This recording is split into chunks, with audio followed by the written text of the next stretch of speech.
Assalamualaikum warahmatullahi wabarakatuh. Alhamdulillah wassalatu wassalamu ala Rasulillah wa ala alihi wa sahbihi wa man tabi'ahum bi ihsanin ila yaumiddin, amma ba'd. Hadirin jamaah salat maghrib yang semoga dirahmati oleh Allah Ta'ala. Marilah kita bersyukur kepada Allah Ta'ala yang telah memberikan nikmat yang banyak kepada kita.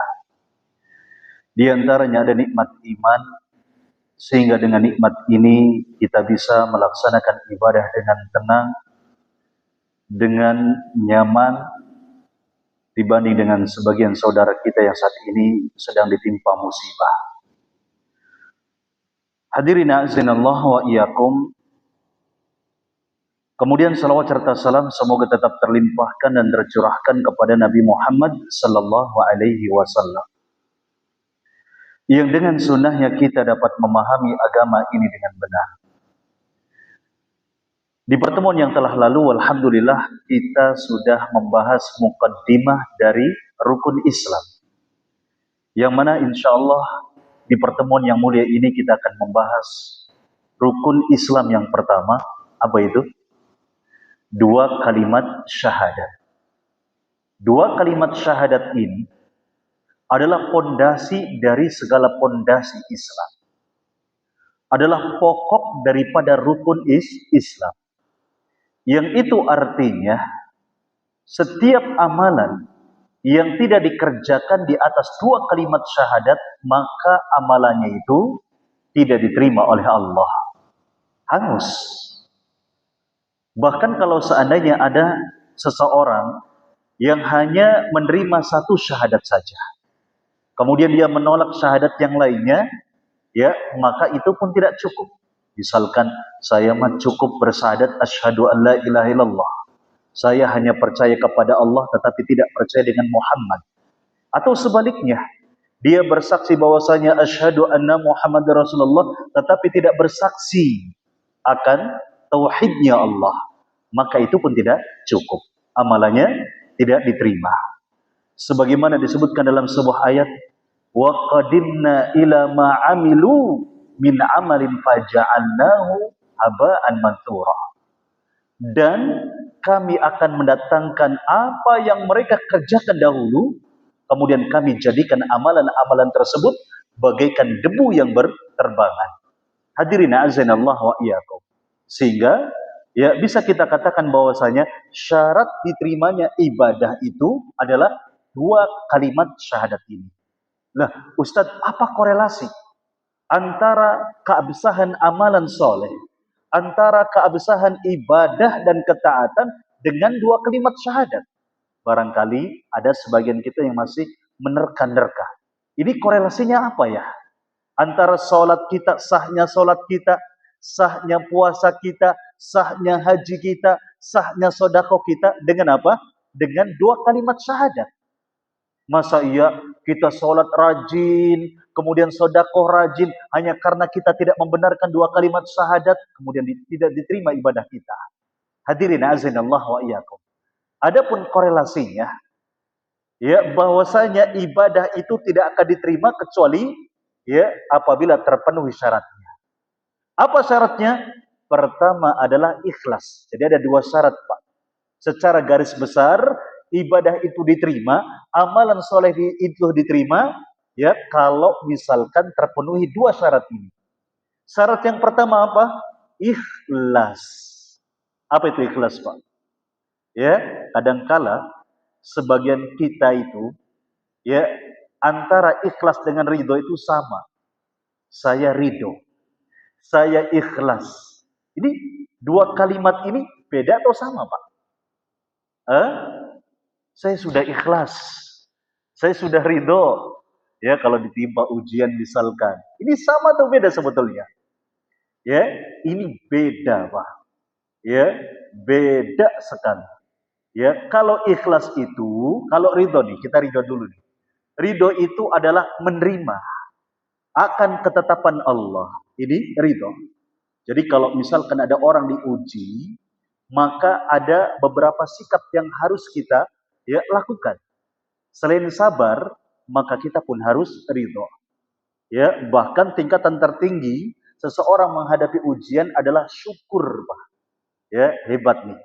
Ya, ini para nabi, orang-orang yang soleh, ini tingkatan mereka kalau menghadapi ujian ini sudah sampai pada tahap syukur, bukan hanya sabar. Karena mereka menilai bahwasanya ujian ini adalah nikmat yang bisa mendatangkan ampunan dari Allah, bisa meninggikan derajat mereka, ya, sehingga apa? Mereka bersyukur kepada Allah Subhanahu wa taala. Bahkan sebagian mereka, Pak, kalau misalkan mereka sudah lama nggak diuji, rindu mereka, Pak, pengen diuji. Hadirin azanallah wa iyyakum. Ini dia makna ridho. Adapun ikhlas itu apa? Ikhlas itu adalah memurnikan ketaatan, ibadah, amalan soleh semata-mata karena Allah dan untuk Allah semata. Ya, karena Allah dan untuk Allah Ta'ala, bukan untuk yang lain. Maka ini makna daripada ikhlas. Adapun ikhlas ini adalah konsekuensi daripada tauhid la ilaha illallah. Ya, sehingga ini korelasi. Ya, antara amalan ibadah dengan apa? Dengan syahadat tauhid. Adapun syarat yang kedua apa? Ittiba. Jadi kalau misalkan ibadah nggak ikhlas, Pak, nggak akan diterima. Ya, meskipun kita ngaji, misalkan, tiap hari kita ikut ceramah, ikut kajian, tiap hari kita sedekah, tiap hari kita sholat, tiap hari kita ibadah, tapi nggak ikhlas, ya, mengharap pujian dari manusia, maka ibadahnya ditolak. Ya, kenapa? Karena tidak terpenuhi syaratnya. Ya, sehingga benar-benar nih kita harus ikhlas dalam setiap ibadah. Rugi, Pak. Kalau misalkan kita dalam melaksanakan ibadah terus kita mengharapkan pujian dari manusia, ya, kita nanti pada hari kiamat, Pak, bukannya untung tapi malah buntu. Nauzubillahi min dzalik. Ya, terlebih pada hari kiamat nanti justru orang-orang yang akan pertama kali masuk ke dalam neraka, siapa mereka?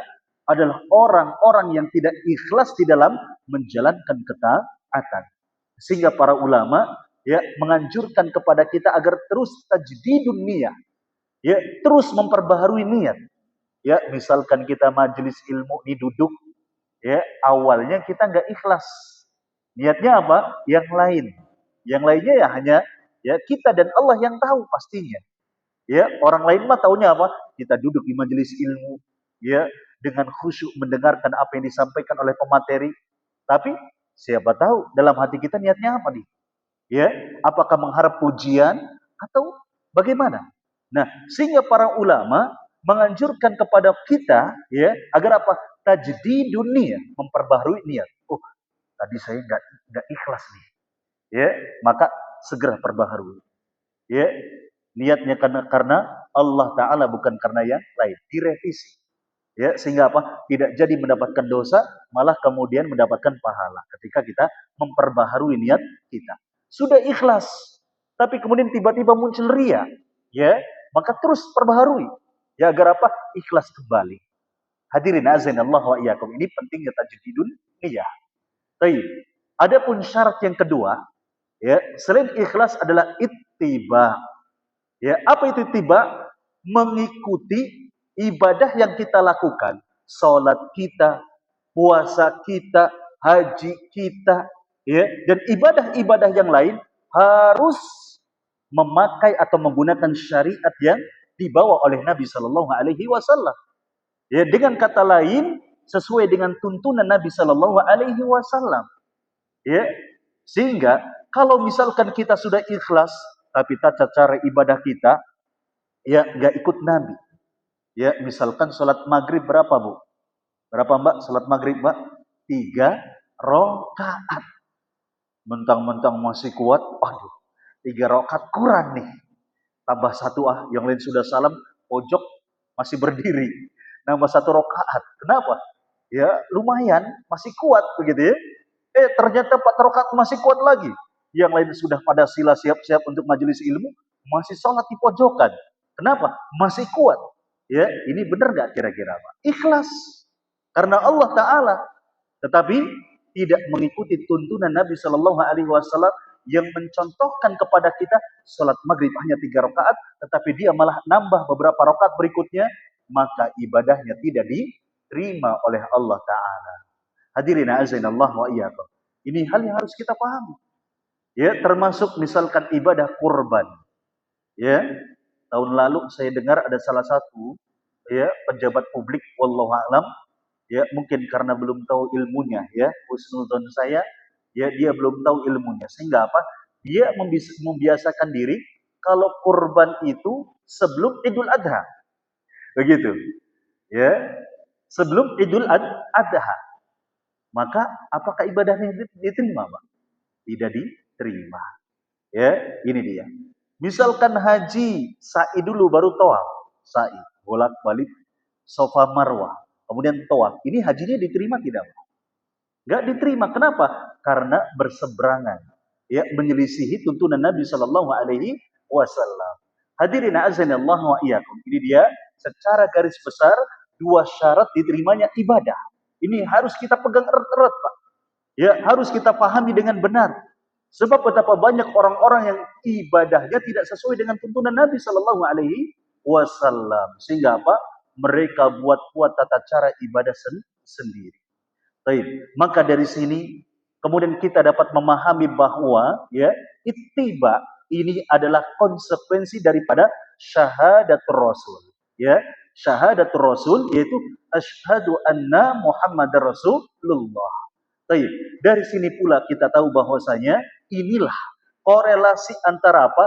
2 kalimat syahadat sebagai pondasi dari setiap amalan yang dibangun di atasnya. Sehingga kalau kemudian pondasinya rapuh, rusak, maka seluruh amalannya percuma. Hadirin azanillah wa iyyakum. Dan 2 kalimat syahadat ini terdiri dari 2 syahadat, Pak. Ya. Pertama syahadatut tauhid. Apa itu syahadat tauhid? Asyhadu an la ilaha illallah. Apa maknanya, Pak? Asyhadu an la ilaha illallah itu apa maknanya? Aku bersaksi tidak ada Tuhan selain Allah. Ya, saya pernah ketemu orang yang mempersoalkan makna tersebut, ini salah. Ya, dia katakan, loh, bagaimana mungkin kamu bersaksi bahwasanya tidak ada Tuhan selain Allah, sedangkan engkau tidak pernah menyaksikan Allah? Ya, maksud dia, engkau tidak pernah melihat Allah. Kemudian dia pun mempersoalkan syahadat Rasul. Ya, ketika kita mengatakan asyhadu anna Muhammadar Rasulullah, ya, kemudian dia mempersoalkan, kenapa, bagaimana mungkin ya engkau bersaksi bahwasanya Nabi Muhammad adalah utusan Allah, sedangkan engkau tidak pernah melihat Rasulullah. Bagaimana kira-kira kita menjawabnya? Iya juga ya. Ini bentuknya begitu kalau kita nggak belajar. Akhirnya apa? Kita sendiri yang mempersoalkan 2 kalimat syahadat. Akhirnya apa? Batal keimanannya, Pak. Ya. Apa yang harus kita pahami dari ya kalimat 2 kalimat syahadat ini? Ya, sehingga kita bisa membantah orang-orang yang seperti ini tadi. Maka yang dimaksud dengan asyhadu, aku bersaksi, ini bukan dengan mata. Ya. Para ulama menjelaskan maksud daripada asyhadu ini adalah al-i'tiqad wal iqrar. Ya. Kalau kita menerjemahkan asyhadu an la ilaha illallah, maka maknanya adalah al-i'tiqad wal iqrar annahu la yastahiqul ibadah illallah. Ya, al-i'tiqad, meyakini. Ini dia. Ya. Wat tasdiq, membenarkan. Kemudian apa? Wal iqrar, menetapkan. Dengan apa? Dengan lisan dan perbuatan kita. Ya. Bahwasanya tidak ada sesembahan yang berhak disembah kecuali Allah. Ini dia. Ya, ini makna daripada asyhadu. Meskipun kita tidak pernah melihat Allah, dan sampai kapanpun Allah nggak pernah bisa dilihat oleh kita, Pak. Kecuali kapan? Ketika kita menjadi penghuni surga. Ya, maka insya Allah kita akan melihat wajah Allah nanti pada ya hari nanti ketika kita sudah menjadi penghuni surga. Adapun di dunia, ya, maka ketika kita mengucapkan asyhadu, maksudnya adalah kita meyakini, aku membenarkan dan aku menetapkan dengan lisan dan perbuatan kita, ya, bahwasanya tidak ada ya sesembahan yang berhak disembah kecuali Allah Ta'ala. Ini dia makna daripada asyhadu alla ilaha illallah. Hadirin azinallah wa iyyakum. Dan inilah inti dakwah para rasul. Jadi semenjak Nabi Nuh alaihissalam, ya, bahkan dari Nabi Adam alaihissalam sampai Nabi yang terakhir, ini inti dakwahnya sama, Pak. Menyeru manusia untuk menerima untuk apa? Untuk bersaksi bahwasanya tidak ada Tuhan selain Allah. Ini dia sama. Ya, dan inilah yang menjadi titik perbedaan, dan ini pula yang menjadi alasan bahwasanya para rasul itu dimusuhi oleh orang-orang musyrik, ya, oleh orang-orang kafir. Persoalannya hanya ini, Pak. Bukan karena mereka mendakwahkan akhlak, bukan karena mereka mengajak untuk orang-orang kafir berpuasa, bukan karena mereka mengajak orang-orang kafir untuk haji. Sebab orang-orang musyrikin Quraisy contohnya, Pak, mereka sudah biasa haji, Pak. Ya, mereka pun sudah biasa untuk berdoa. Ya, bahkan banyak dari mereka sudah memiliki karakter akhlak yang baik. Ya, tetapi giliran Nabi Shallallahu Alaihi Wasallam mengajak mereka untuk apa? Qulu la ilaha illallah. Katakanlah oleh kalian la ilaha illallah. Tetapi inilah ya kemudian yang memantik permusuhan di antara mereka. Gak mau. Ya, mereka menolak apa yang didakwakan oleh Nabi Shallallahu Alaihi Wasallam. Mereka nggak mau, ya, untuk mengucapkan la ilaha illallah. Mereka nggak mau bersahadat, ya, dengan syahadatut tauhid. Loh, kenapa? Ya, aneh tidak kira-kira, Pak? Bukankah Abu Jahal, bukankah Abu Lahab, ya, bukankah orang-orang musyrikin yang lainnya itu percaya bahwasanya Allah itu sebagai Tuhan? Ya, bahkan Allah Ta'ala menyebutkan dalam Al-Quran, wala in sa'altahum man khalaqas samawati wal arda la yaqulunna Allah. Dan jika mereka ditanya, ya, siapa yang menciptakan langit, siapa yang menciptakan bumi, mereka nggak akan pernah menjawab bahwasanya yang menciptakan langit dan bumi itu Lata, Uzza, Manat, Hubal. Bukan, Pak. Ya, bukan berhala. Mesti yang mereka jawab adalah Allah lah yang menciptakan langit dan bumi. Allah lah yang mengatur alam semesta ini. Ya, mereka meyakini bahwasanya Allah itu sebagai Tuhan. Tetapi lantas kenapa mereka tidak kemudian mau menerima dakwahnya Nabi untuk mengucapkan dan membenarkan kalimat tauhid la ilaha illallah? Alasannya kenapa, Pak? Ya, karena mereka yakin dan memahami, ya, bahwa di balik kalimat la ilaha illallah ada rukun dan syarat-syarat yang bertentangan dengan keyakinan syirik dan kufur mereka. Ini dia. Ya, sehingga pernah, ya, terdapat dalam catatan sejarah Abu Jahal dengan tokoh-tokoh Quraisy itu pernah, Pak, mendatangi Abu Thalib. Ya, Abu Thalib siapanya Nabi, Pak? Pamannya Nabi Sallallahu Alaihi Wasallam. Dia orang kafir. Ya, sepakat para ulama bahwasanya Abu Thalib itu sampai matinya pun kafir. Tetapi, Pak, ya, dia menjadi backingnya Nabi selama hidupnya untuk kemudian Nabi terus berdakwah, mendakwahkan kalimat tauhid. Nah, Abu Jahal pernah datang kepada Abu Thalib dan ditemani oleh pembesar-pembesar Quraisy yang lain, mengadukan kepada Abu Thalib, wahai Abu Thalib, bahwasanya ponakanmu ini, ya, telah mendakwahkan sebuah kalimat yang buat kita ini cerai berai. Ya, karena ponakanmu itu menghina Tuhan-Tuhan kita. Karena ponakanmu itu menghina nenek moyang, ajaran nenek moyang kami. Ya, terus diprovokasi nih Abu Thalib. Supaya apa? Ikut menghalangi dakwahnya Nabi. Ya, supaya Nabi tidak menyerukan la ilaha illallah. Maka kemudian Nabi dipanggil oleh Abu Thalib. Ya, disidang. Ya, tabayun nih Abu Thalib. Maka kemudian Abu Thalib mengatakan kepada Rasulullah, wahai Muhammad, ini kaummu, ya, telah mengadu kepadamu bahwasanya engkau telah mengajar kalimat demikian dan demikian. Ya, engkau telah menghina Tuhan-Tuhan kami. Engkau telah menghina ajaran nenek moyang kami. Silakan katakan apa yang engkau katakan. Ya, maka kemudian, ya, semakna dengan apa yang disebutkan dalam hadis, ya, bahwa Nabi Shallallahu Alaihi Wasallam menyebutkan maukah aku tunjukkan sebuah kalimat. Ini kalimat yang diadukan oleh siapa? Orang-orang musyrikin Quraisy, bahwa kalimat ini adalah kalimat yang menyimpang. Maksudnya apa? Kalimat la ilaha illallah.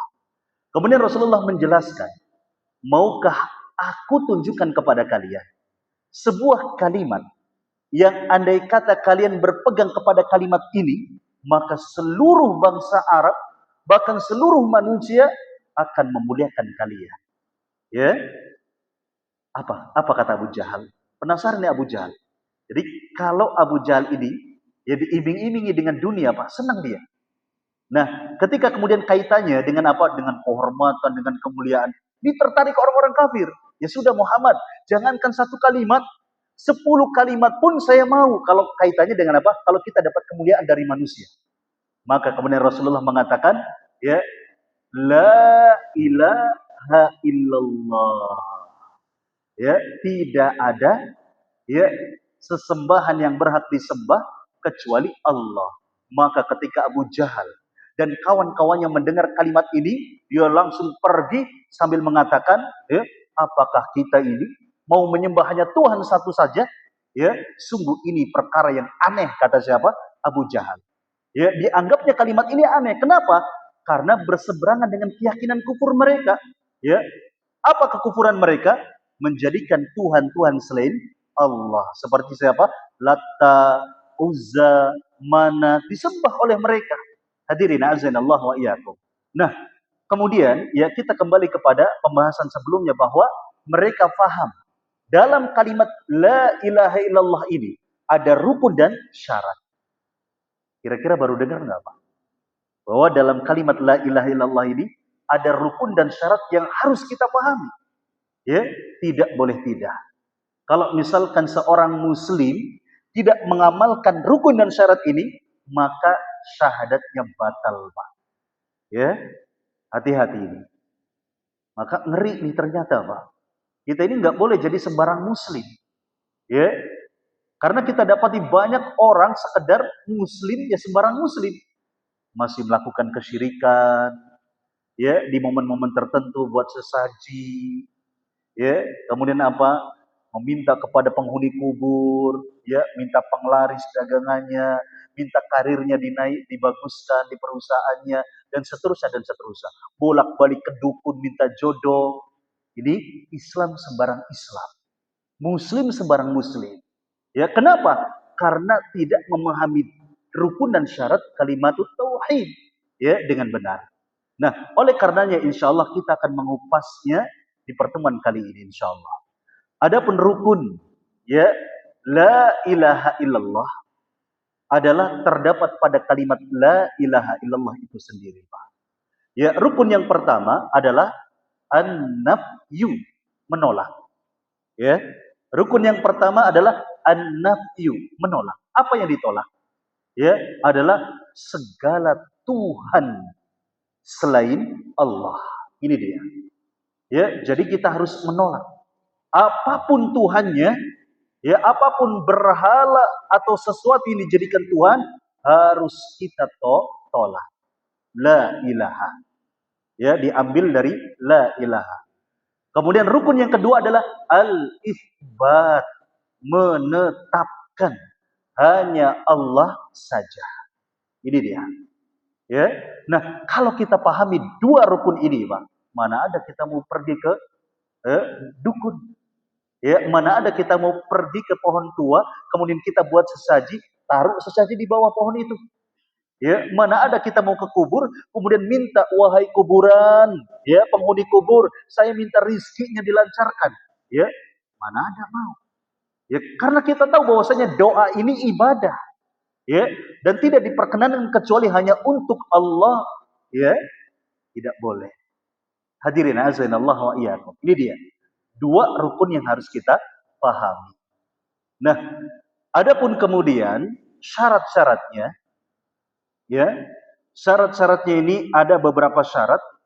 Yang pertama adalah ilmu, ya, ilmu, mengetahui dengan betul siapa itu Allah, mengetahui dengan betul, ya, apa maksud daripada kalimat la ilaha illallah.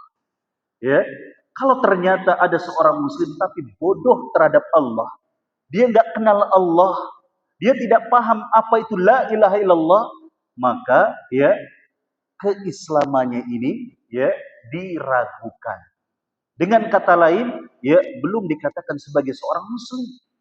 Ya, kalau dia nggak kenal Allah, cuma ikut-ikutan Islamnya saja, tapi nggak tahu siapa Allah, ya Islamnya Islam KTP misalkan, ya maka belum dikatakan sebagai seorang muslim.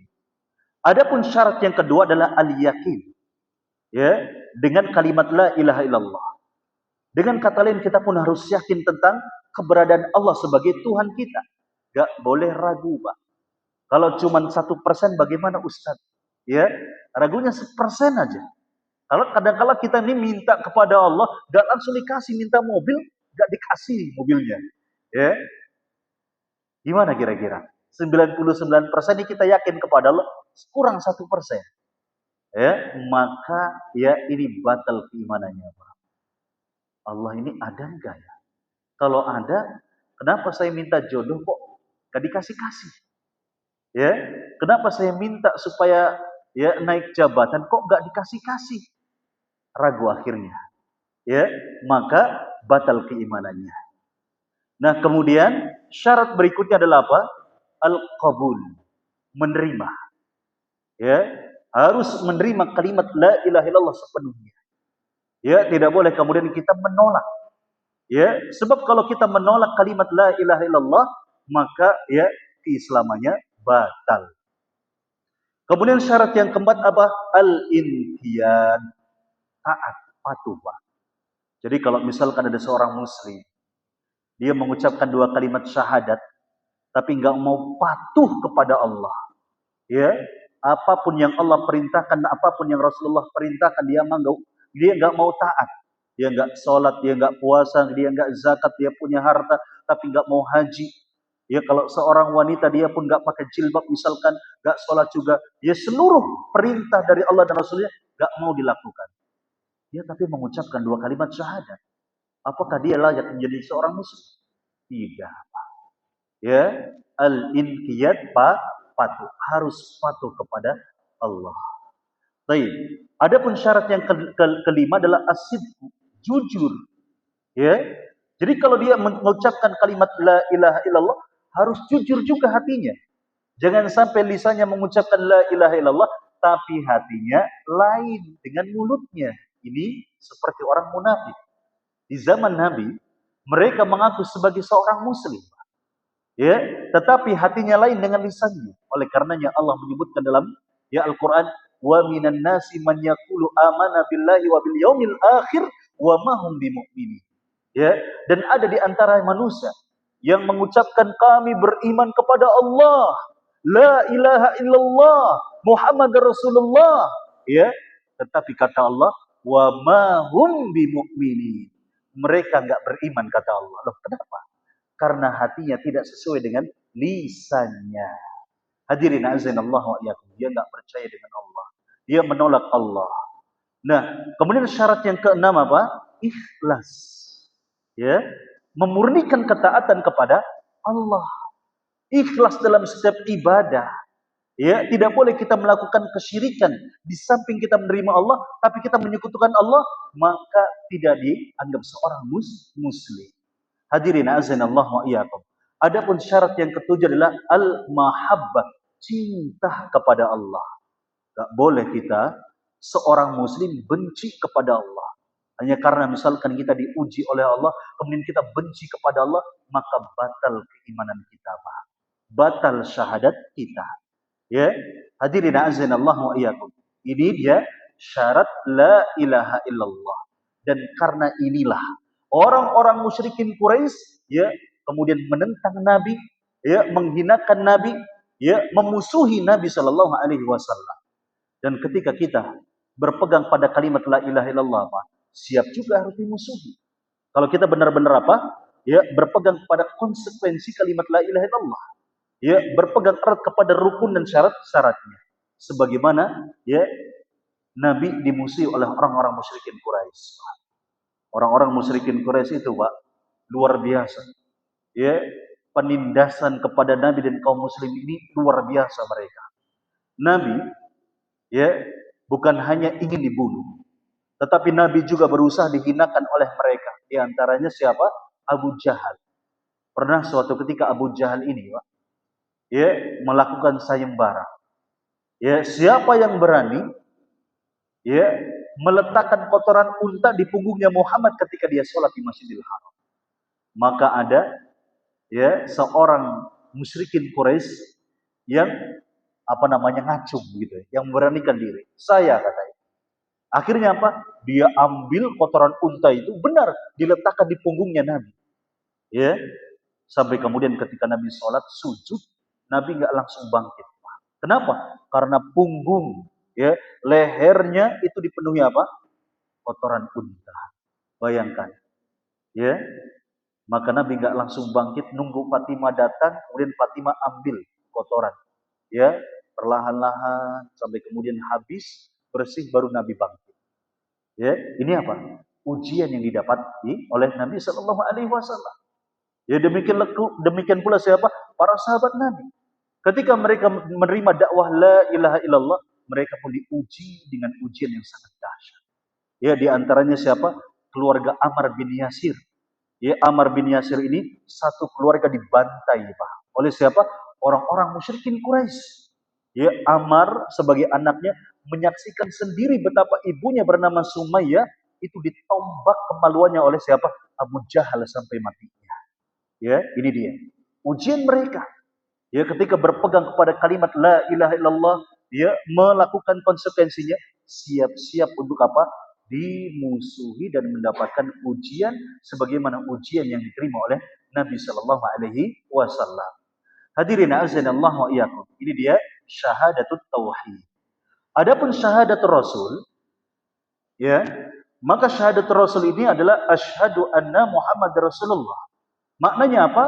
Ya, aku membenarkan, aku meyakini dan aku menetapkan bahwasanya Nabi Muhammad adalah utusan Allah.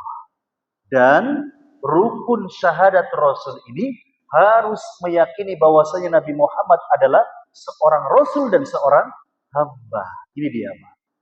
Ini harus ya kita yakini. Ini sebagai rukun syahadat Rasul apa? Ya, kita harus meyakini bahwasanya Nabi Muhammad adalah utusan Allah dan seorang hamba. Ya. Kalau cuma sebatas meyakini bahwasanya Muhammad adalah Rasulullah, ini bisa gulu, berlebihan. Ya, menganggap bahwasanya Nabi Muhammad bisa mengetahui perkara yang gaib tanpa seizin Allah, bahwasanya Muhammad adalah bisa mengatur rizki manusia, ya bisa memperkenankan doa kita, misalkan seperti itu ya. Ini gulu. Ya, maka kita harus meyakini pula bahwa Rasulullah pun manusia. Hadirin azanillah wa iyyakum. Adapun konsekuensi daripada syahadat Rasul adalah kita harus membenarkan apa yang Nabi kabarkan. Ya, tentang apa yang terjadi di masa lalu dan apa yang akan terjadi yang di masa yang akan datang. Contohnya tentang perkara hari kiamat. Ya. Kemudian kita pun harus meyakini bahwasanya ya harus apa? Harus mengikuti apa yang Rasulullah perintahkan dan harus meninggalkan apa yang Rasul larang. Ini konsekuensi dari apa? Syahadatur Rasul. Ini diantara konsekuensinya. Hadirin azanillah wa iyyakum. Dan hal ini harus kita pahami dengan benar oleh kita sebagai seorang muslim, ya, dan ataupun oleh seorang ya mu'allaf. Hanya bedanya kalau mu'allaf ini harus mengucapkan dua kalimat syahadat ya ketika hendak masuk Islam. Adapun kita yang sudah Islam dari lahir cukup membenarkan, mengimani dua kalimat syahadat dan berpegang dan menerapkan dua rukun dan syaratnya. Ya, ini dia. Jadi kalau mu'allaf harus mengucapkan dua kalimat syahadat. Ya. Dan kemudian ya lebih dalam lagi belajar agama. Adapun belajar agama ya tentu kita pun harus belajar agama sama-sama. Ya, bukan hanya sebatas mu'allaf saja, tetapi kita pun ya harus belajar. Kadang-kadang malah kita malu sendiri, Pak. Mu'allaf ini hebat-hebat. Ya, Masya Allah kita tahu banyak mu'allaf yang pinter-pinter, ya benar serius belajar ilmu agamanya, tapi kita yang dari lahir ya kalah jauh. Ya, gini-gini aja. Dari MI sampai apa? Kuliah, pemahaman ilmu agamanya gini-gini aja. Ya kenapa? Karena kita kurang belajarnya. Ya, oleh karenanya ya setiap kita diwajibkan untuk apa? Menuntut ilmu agama. Ya, adapun serba-serbi dua kalimat syahadat ini maka ya orang yang mau masuk Islam harus mengucapkan dua kalimat syahadat. Ya, bagaimana kalau misalkan apa namanya? Ya nggak paham ya dengan bahasa Arab, mengucapkannya dengan apa? Bahasa Indonesia. Ya, karena kita orang Indonesia. Boleh tidak, Pak? Ya, boleh. Ya, tidak harus menggunakan bahasa Arab. Ya, bahkan tidak harus ada saksinya. Ya, misalkan nih ada orang kafir dia mau masuk Islam. Ya, harus kalau misalkan dia sudah paham ya makna dua kalimat syahadat ya itu apa? Maka segera dia ucapkan dua kalimat syahadat. Tidak boleh ditunda. Ya, sebab kalau misalkan dia tunda untuk mengucapkan dua kalimat syahadat, ternyata mati duluan, maka terhitung mati dalam kondisi kafir. Ya, oleh karenanya segera. Atau misalkan kita nih punya kawan dia non muslim, ya ingin mengucapkan dua kalimat syahadat, jangan diende-ende Pak. Ya, nanti dulu. Ya, kita lapor dulu ke Pak RT. Ya, lapor dulu ke Pak Ustadz. Ya, mandi dulu yang rapi ya. Kita akan mengikrarkan dua kalimat syahadat nanti ba'da isya. Padahal kita nih zuhur. Ya, dalam kondisi waktunya zuhur. Nanti ba'da isya biar apa? Pulang kerja ya teman-teman kumpul di masjid ini mengucapkan dua kalimat syahadat itu disaksikan oleh teman-teman. Ini kita dosa, Pak. Ya, dosa besar nih. Kita yang menunda ya seorang non muslim untuk mengucapkan dua kalimat syahadat untuk apa seremonial dan ini seterusnya, ini dosa besar. Kitanya ya bukan ya mu'alafnya ini ya. Kalau misalkan kita ridho ya akan kekufuran orang tersebut ya sehingga kita menunda-nunda, maka kitanya kafir ya. Ini dibahas dalam kitab-kitab fikih ya. Hadirin azanillah wa iyyakum. Sehingga kalau kita dapat ada non muslim mau masuk Islam, yuk segera ucapkan dua kalimat syahadat. Kita yang menuntun. Yang menuntun bukan harus kiai, Pak. Nggak harus habib, nggak harus ustadz, ya. Bahkan kita sekalipun boleh menuntunnya, ya. Asal kita bisa menuntunnya dengan benar dan sederhana saja. Ya, ketika kita sudah belajar seperti ini, tinggal kita tuntun dan jelaskan tentang apa? Rukun dan syaratnya. Ya. Jadi gampang masuk Islam. Ya, sehingga jangan dipersulit. Adapun saksi ini hanya untuk kemudian diketahui oleh orang-orang Islam bahwa si fulan ini masuk Islam. Adapun dengan sendirinya misalkan ya lagi sakit sendirian di tengah hutan, ya kemudian sadar dia pengen apa? Masuk Islam. Ucapkan dua kalimat syahadat. Dia sudah masuk Islam, dianggap sebagai muslim. Ini hal yang harus dipahami. Adapun mandi misalkan ya nanti setelah dua kalimat syahadat, bukan sebelum mengucapkan dua kalimat syahadat. Adapun sunat misalkan ya nanti ya setelah apa? Menjadi seorang muslim, ya bukan sebelum menjadi seorang muslim. Hadirin azanallah wa iyyakum. Ini dia tentang serba-serbi ya tentang dua kalimat syahadat yang harus dibaca oleh siapa? Oleh ya seorang mu'allaf. Hadirin azanallah wa iyyakum. Nah, kalau misalkan kita sudah menjadi seorang muslim, apakah lantas selamanya menjadi seorang muslim? Ya, meskipun dia melakukan kesyirikan atau pembatal-pembatal keimanan atau pembatal-pembatal keislaman. Lah. Ya, bahwa seseorang yang sudah muslim itu bisa batal keislamannya apa? Apabila dia melakukan pembatal-pembatalnya. Ini dia. Ya, yang harus dipahami oleh kita. Bahwa dua kalimat syahadat, misalkan dia membenarkan dua kalimat syahadat, dia masuk Islam misalkan. Kita nih sebagai seorang muslim, maka bisa batal. Sebagaimana batalnya sholat kita pun bisa. Sholat kita bisa batal, puasa kita bisa batal, haji kita bisa batal. Maka ya keislaman kita pun bisa batal. Dengan apa? Dengan pembatal-pembatal keislaman. Apa saja pembatalnya? Ya, maka disebutkan di sini di antara pembatal keislaman yang sering kali terjadi adalah asyirku, syirik. Ya, syirik. Apa itu syirik? Memalingkan ibadah kepada selain Allah. Misalkan doa, meminta. Ya, doa itu ini ibadah, Pak. Ya, doa itu adalah ibadah, maka harus diperuntukkan kepada Allah. Gak boleh kita peruntukkan kepada penghuni kubur, wahai Sunan Gunung Jati, ya, wahai Sunan Ampel. Mereka sudah wafat, sudah meninggal dunia, tidak boleh diminta. Hatta kalau seandainya kita minta kepada Rasulullah sekalipun, ini tidak boleh. Kenapa? Karena Rasulullah sudah wafat. Gak boleh. Ya Rasulullah minta syafaat, ya Rasulullah minta rizki misalkan. Gak boleh. Jangankan sudah wafatnya, ada yang kata Rasulullah diminta sesuatu yang hanya bisa dikabulkan oleh Allah, hanya bisa dilakukan oleh Allah, kita pun tidak boleh meminta kepada Nabi. Ya, atau misalkan ya, saya atau misalkan jamaah minta kepada saya yang jomblo, Ustadz tolong berikan jodoh kepada saya Ustadz yang jomblo nih. Ini nggak boleh, Pak. Syirik. Ya, kenapa? Perkara jodoh, ya, ini yang ngatur siapa? Allah. Sama halnya misalkan ada jamaah, Ustadz saya minta supaya dimudahkan rezekinya wahai Ustadz. Ini syirik, Pak. Ya, tidak boleh dilakukan oleh kita.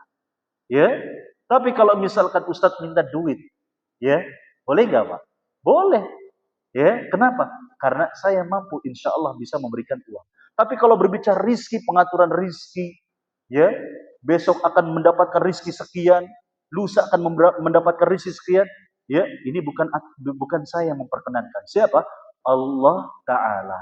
Jadi dalam urusan doa, mintalah kepada Allah Subhanahu wa Ta'ala. Demikian ibadah-ibadah yang lainnya. Hadirin azanallah wa iyyakum. Kemudian pembatal keislaman berikutnya adalah apa? Adalah ya kekufuran. Loh, apa bedanya kufur dengan syirik? Ada orang kafir, ya, orang musyrik, Pak, ya, orang yang menyembah berhala misalkan. Di samping dia menyembah Allah, ini disebut sebagai orang musyrik. Sekaligus dia pun statusnya kafir. Tapi ada orang kafir, tetapi dia tidak musyrik. Ya, bingung nggak kira-kira? Ya, ada orang kafir tidak musyrik. Lah, memang ada orang kafir tidak musyrik. Kenapa? Karena dia tidak menyebutkan Allah, tetapi dia menolak Allah. Paham? Menolak ajaran Islam. Seperti siapa? Orang-orang liberal dan orang-orang ateis. Ya, orang-orang ateis itu nggak nyembah kepada siapapun, Pak. Ya, saya ikut grup ateis, ya, di Facebook itu. Wah, isinya memang ngawur ya pola pikir mereka. Ya, jangan ikut, Pak. Saya aja pengen keluar, ya. Kenapa? Karena debatnya debat kusir. Ya, mereka orang-orang yang memang hancur sudah pola pikirnya. Ya, kecuali ada komunitas secara apa? Hadap-hadapan seperti ini saya akan ikut insyaallah. Tapi kalau di Facebook, ya, di media sosial itu debat kusir, pusing kita. Ya, masih mending untuk apa? Berpikir untuk hal-hal yang bermanfaat saja. Ya, kadang kala kita bantah A, ya misalkan kayak kemarin, ya, saya bantah tentang alam semesta ini, ya, artinya mobil saja, ya, harus ada pengemudinya, harus ada pabriknya yang membuat. Masih ya alam semesta segede ini, ya, gak ada yang ngatur, gak ada yang ngebuat, ya, maka apa?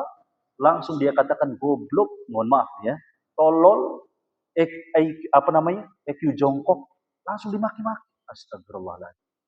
Berarti ini kan bukan dialog sehat, ya tidak, Pak? Ya, harusnya dibantah dong dengan apa? Dengan logika mereka yang baik misalkan. Karena kan mereka menuhankan logika. Ah, ini kacau sudah. Ya, jadi jangan coba-coba, Pak, masuk ke grup-grup seperti ini. Ya, apa namanya, syubhat, ya. Hadirin azanallahu wa iyyakum. Ini dia. Jadi ada orang kafir tetapi mereka tidak musyrik. Tapi sama-sama kekal di neraka antara musyrik dengan kafir. Ya, misalkan ada orang yang apa namanya tidak menyekutukan Allah, tapi dia, ya, tidak menganggap jilbab itu wajib misalkan. Ya, jilbab ini adalah syariat yang sudah jelas dan qat'i, ya, perintahnya. Ya, sepakat para ulama akan kewajiban jilbab. Tiba-tiba nongol nih Pak Haji, ya, seorang muslim misalkan imam masjid misalkan bilang Oh, jilbab nggak wajib. Ya, ini batal keimanannya, Pak. Statusnya bukan orang musyrik, tapi dia kafir. Kenapa? Karena menolak syariat Islam. Ya, yang sudah jelas ya kewajibannya. Hadirin azan Allah wa iyyakum. Ini dia yang harus kita paham. Kecuali ya persoalan yang ijtihadi. Ya, ijtihadi itu bagaimana? Contohnya kunut. Ya, ada orang misalkan ya dia menolak kunut. Ya, misal ini ya, misal atau jangan kunut lah ya. Apa kira-kira? Nanti ada yang kunut, ada yang tidak kunut nanti. Repot gitu ya. Contoh yang perkara ijtihadi itu misalkan basmalahnya jahar atau pelan. Ya. Ada orang yang membaca basmalahnya jahar. Kemudian menolak ya bahwasanya basmalah pelan misalkan. Ini tidak lantas kafir atau sebaliknya. Ya, orang yang basmalahnya pelan kemudian menolak basmalah jahar. Ya, maka mereka bukan kafir. Ya, ini perkara khilafiyah. Ya, ijtihadi. Ya, bisa dipahami Pak ya. Ada yang qat'i, ada yang ijtihadi. Ini luas sekali pembahasannya Pak. Ya. Insyaallah nanti kapan waktunya ada pembahasan khusus dan perkara-perkara seperti ini ya. Jadi kalau qat'i itu sudah jelas dan terang benderang dalam Al-Qur'an atau hadis tentang apa? Tentang kewajibannya, ya, atau keharamannya. Misalkan ada zina. Zina hukumnya apa, Pak? Haram atau tidak? Ada nggak perbedaan pendapat kira-kira antar ulama? Oh, ini imam ini membolehkan zina misalkan. Wah, ada nggak? Ya, nggak ada. Semua sepakat bahwasanya zina itu haram. Tiba-tiba ada orang, ada ustadz, duduk datang. Oh, zina itu boleh. Ya, maka ustadz ini dia tidak musyrik, tapi apa? Kafir. Hadirin azanallah wa iyyakum. Ini hal yang harus kita pahami. Ya, luas jadi Pak ilmu agama ini. Kalau kita nggak belajar, bingung kita. Ya, ada orang sesat sekalipun akan kita benarkan. Ya, atau sebaliknya ada orang yang benar bisa jadi kita sesatkan. Kenapa? Karena kita nggak belajar ilmu agama. Ya, orang yang nggak belajar ilmu agama maka identik dengan apa? Mudah menyalahkan. Sebaliknya, mudah membenarkan sebuah kesalahan. Akhirnya apa? Dia terseok-seok, akhirnya apa? Dia pun menyimpang. Ya, ini pentingnya apa? Ilmu agama. Bisa? Belum ya? 6 menit. Ada tanya jawab barangkali? Baik, sudah ada yang ngacung ya. Sebetulnya ada beberapa lagi ya tentang apa pembatal-pembatal keislaman. Insya Allah akan kita bahas di pertemuan yang akan datang. Ya, insya Allah. Adapun sekarang silakan kita bisa gunakan untuk apa? Tanya jawab. Silakan Pak. Waalaikumsalam warahmatullahi wabarakatuh.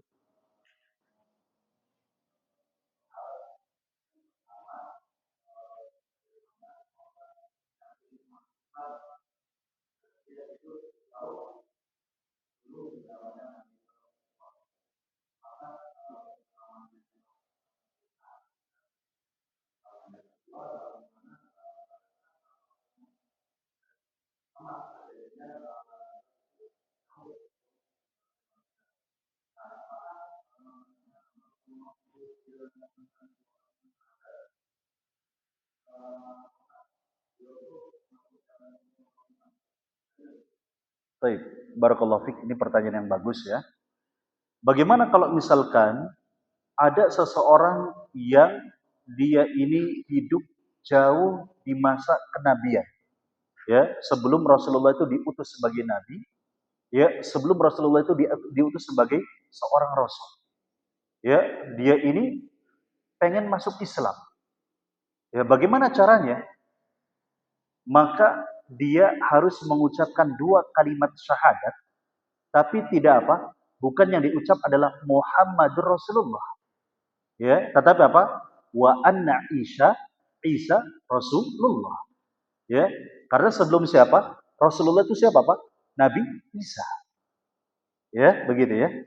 Jadi oleh karenanya Waraqah bin Nufail, ya, Waraqah bin Nufail ini sepupunya Khadijah.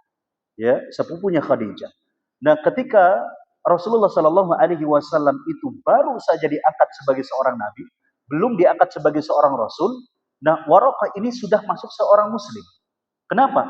Karena dia sudah beriman dengan iman yang benar sesuai dengan keimanan Nabi Isa alaihissalam. Begitu ya.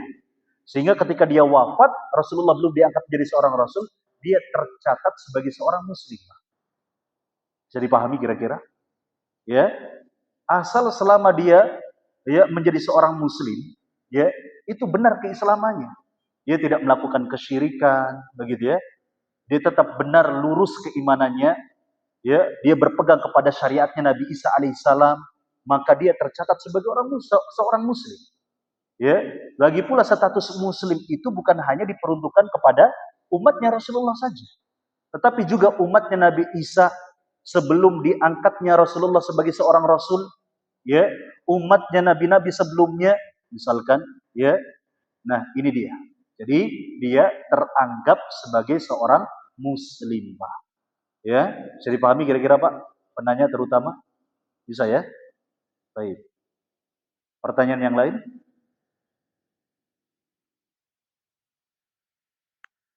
Silakan. Waalaikumsalam warahmatullahi wabarakatuh.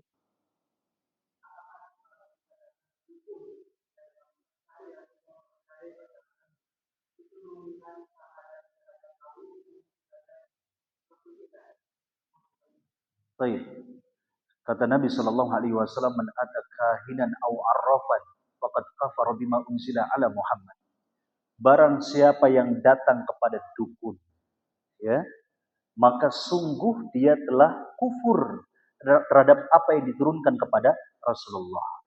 Ini ada rincian, ya. Kalau ternyata dia datang kepada dukun, dia membenarkan apa yang dikatakan dukun, bahwasanya, ya, di bawah pohon itu ada penunggunya, ada jin, ya, dan dia bisa mengatur rezeki orang, ya, manusia, bisa mau membantu urusan-urusan kehidupan kita. Kita membenarkan. Oh, begitu ya Mbah Dukun ya. Sudah, tinggal kamu buat sesaji saja. Kalau sudah membenarkan apa yang dikatakan dukun, ya, maka keislamannya batal. Begitu, Pak, ya. Tapi kalau datang ke dukun, cuman penasaran, ya, pengen tahu dukunnya modelnya kayak gimana. Gak ada niat apa-apa, ya, dan saya nggak mungkin percaya dengan dukun ini, tapi pengen datang ke sana. Ini haram, dosa kita, ya. Kalau misalkan datang ke dukun untuk mendakwahi dukun, ya, ini dianjurkan, ya, dianjurkan. Kalau kita punya tetangga dukun, datang ke dukun, dakwah bahwa ini adalah penyimpangan, kekufuran. Adapun status dukunnya, di dukun ini bagaimana? Apakah dia kafir? Ya, dia kafir. Bahkan di zaman Umar bin Khattab radhiyallahu anhu, itu beliau pernah memerintahkan ke setiap gubernur, ya, di wilayah kekuasaannya untuk apa? Membunuh dukun-dukun kalau mereka tidak mau bertobat kepada Allah. Ini dia. Ya, jadi pahami Pak. Jadi jangan mau, ya, dekat-dekat dengan dukun. Sebab apa? Ya, ini adalah orang yang menyimpang, sesat menyesatkan. Dan kita seringkali mendengar bahwa banyak korban-korban yang ditipu oleh dukun. Ya, kebanyakan dukun itu penipu, Pak. Ya, penipu semuanya. Ya, kalaupun misalkan ada kalimat-kalimatnya yang benar, mencocoki, ya, apa yang dia prediksi, itu kebetulan. Begitu ya. Nah, jadi jangan percaya. Nggak boleh. Oleh karenanya, Islam melarang, ya, kita untuk pergi ke dukun. Baik, hadirin azanillah wa iyyakum. Demikian. Silakan pertanyaan yang lain. Silakan. Waalaikumsalam warahmatullahi.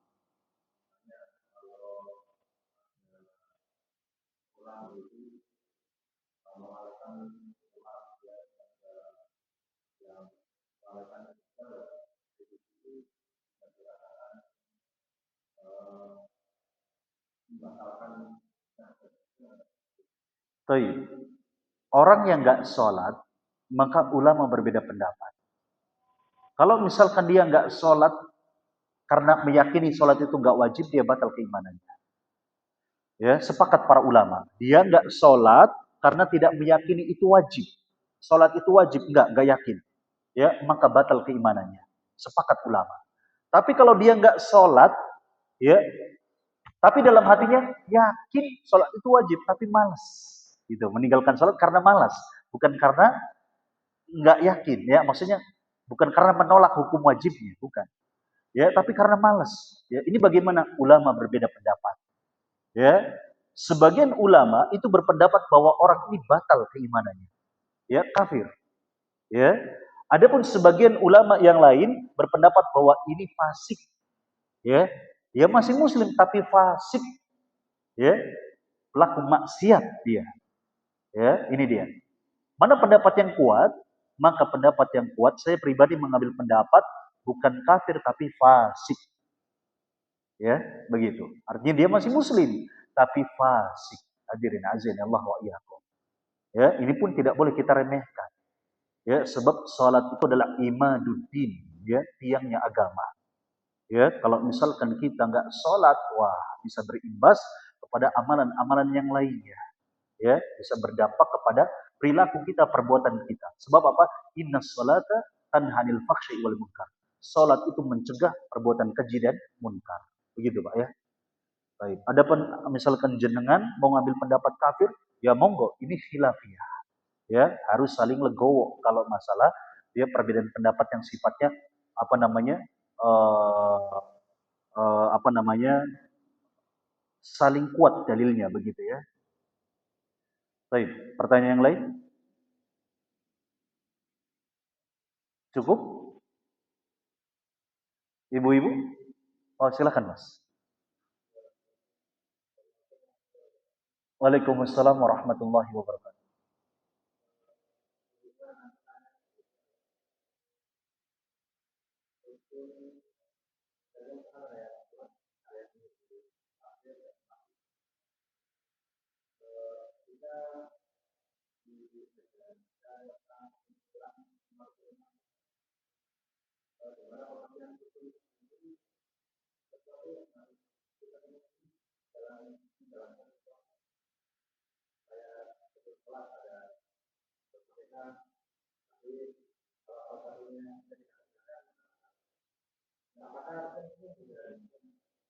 Betul sekali. Ya, kalau tidak, jadi dalam artian kalau rukun Islam bagaimana? Kalau ditinggalkan bagaimana? Begitu ya. Apakah kemudian kafir? Maka kemudian kalau rukun Islam itu berbeda dengan rukun yang dimaksud dalam seperti rukun sholat itu. Ya, kalau rukun sholat adalah sesuatu yang harus dikerjakan. Apabila ditinggalkan maka tidak sah sholatnya. Ya, misalkan kita ya rukun sholat diantaranya surat Al-Fatihah. Kita baca Fatihah. Kalau nggak baca maka nggak sah sholatnya. Gitu ya. Ruku itu rukun. Kalau nggak ruku maka tidak sah sholatnya. Adapun rukun ya Islam tadi ya dijelaskan oleh para ulama itu berbeda dengan rukun sholat tadi. Ya, sehingga kalau kita tidak meninggalkan karena apa? Karena mengingkari hukumnya maka fasik. Begitu ya. Misalkan dia punya harta banyak. Dia mampu untuk haji plus begitu ya. Tahun ini berangkat. Tapi dia ya milih apa? Milihnya haji apa? Reguler. Yang 30 tahun misalkan. Ya, ini dosa. Ya, dia berdosa. Ya, bahkan teranggap fasik. Kenapa? Karena meninggalkan kewajiban ya tersebut yang termasuk daripada rukun Islam. Jadi berbeda, Mas, ya. Nilainya beda. Kalau mengingkari hukumnya baru ya dikatakan kafir. Tapi kalau meninggalkan ya karena malas, nah ini fasik, tidak sampai kafir. Nah, demikian. Ya. Dan ini dibahas dalam setiap mazhab demikian. Tidak ada ya sependek yang saya ketahui tidak ada satu mazhab fikih pun entah Syafi'i kemudian mengkafirkan. Ya dalam mazhab Syafi'i tidak mengkafirkan orang yang malas berpuasa. Begitu ya. Kecuali dia tinggalkan seluruhnya. Ya, 5 rukun Islam, ya, dia tinggalkan semuanya. misalkan dia cuma mengucapkan 2 kalimat syahadat, semua rukun Islam dia tinggalkan, ya, maka ini kafir. Tapi kalau salah satunya ditinggalkan, fasik. Begitu. Baik. Ya, ini jawabannya. Yang lain? Cukup barangkali ya, sudah bisa. Barangkali ini yang dapat kami sampaikan. Ya, mohon maaf barangkali ada sepatah dua patah kata yang ya kurang berkenan. Ya, mari kita tutup dengan doa kafaratul majelis. Subhanakallahumma bihamdik asyhadu an la ilaha illa anta astaghfiruka wa atubu ilaik. Wassallallahu ala nabiyyina Muhammad. Wassalamualaikum warahmatullahi wabarakatuh.